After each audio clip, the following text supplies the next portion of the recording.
Francis बुचानन लगायतका इतिहासकारहरूले नेपाल भनेको विभिन्न साना साना राज्यमा बाँडिए पनि कश्मीरदेखि भुटानसम्मको हिमालय पहाडको दक्षिण तथा गंगाको मैदानको उत्तरी काठसम्मको क्षेत्र हो भनेका छन्।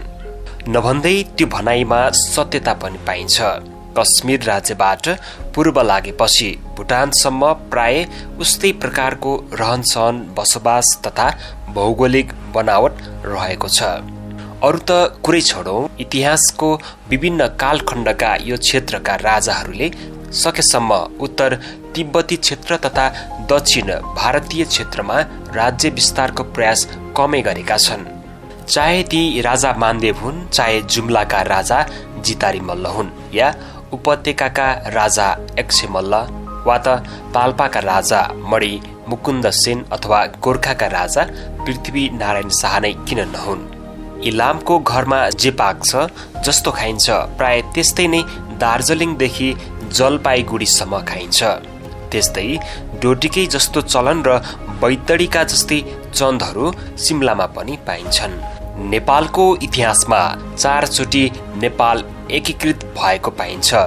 राजा एक्से मल्लको पालामा, पाल्पाका राजा मणि मुकुन्द सेनको पालामा तथा जुम्लाका राजा जितारी मल्लका पालामा नेपाल एकीकरण भएको थियो।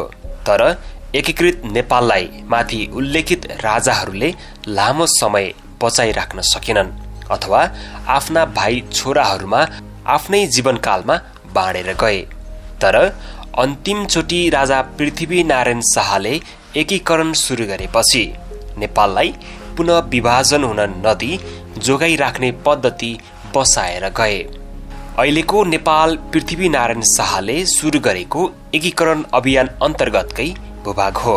आधुनिक नेपालको एकीकरण 17औं शताब्दीमा सुरु भई 18औं शताब्दीको सुरुवाततिर पूर्ण विराम लागेको थियो। नेपालको एकीकरण अभियानमा टिस्टादेखि काँगडासम्मका नेपाली सहभागी भएका थिए।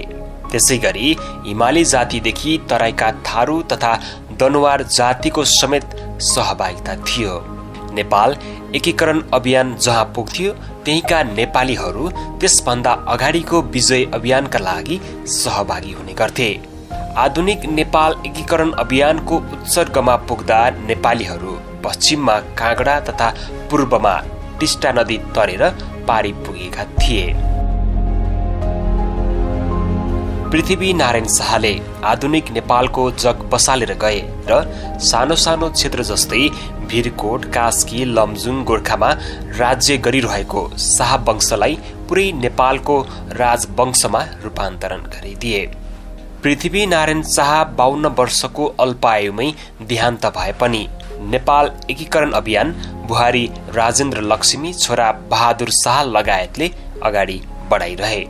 नेपाल एकीकरण अभियानको पूर्ण विराम चाहिँ यिनको पनाती गिबाड युद्ध शाहका पालामा भएको नेपाल अंग्रेज युद्ध, जसलाई एङ्ग्लो नेपाल युद्ध पनि भनिन्छ।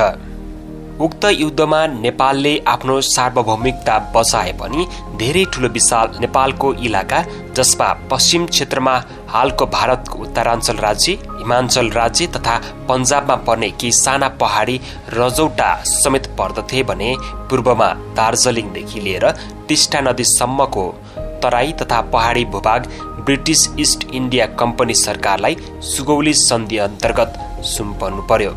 सिक्किम माथिको अधिकार पनि त्याग्नु पर्यो। तर ब्रिटिसले नेपाललाई 1822 मा प्रथम राणा प्रधानमन्त्री जङ्गबहादुर राणाको क्रियाकलापबाट खुसी भएर राप्तीदेखि महाकाली बीचको तराई भूभाग 1860 मा फर्काएका थिए।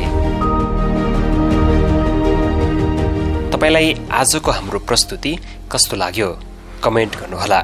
यदि हाम्रो प्रस्तुति तपाईलाई मन पर्छ भने हाम्रो च्यानल सब्स्क्राइब पनि गर्नुहोला। आगामी श्रृङ्खलामा नेपाल एकीकरणका बारेमा अझै तपाईलाई विस्तृत रूपमा जानकारी गराउनेछौँ। हामी सँगै रहनुहोला।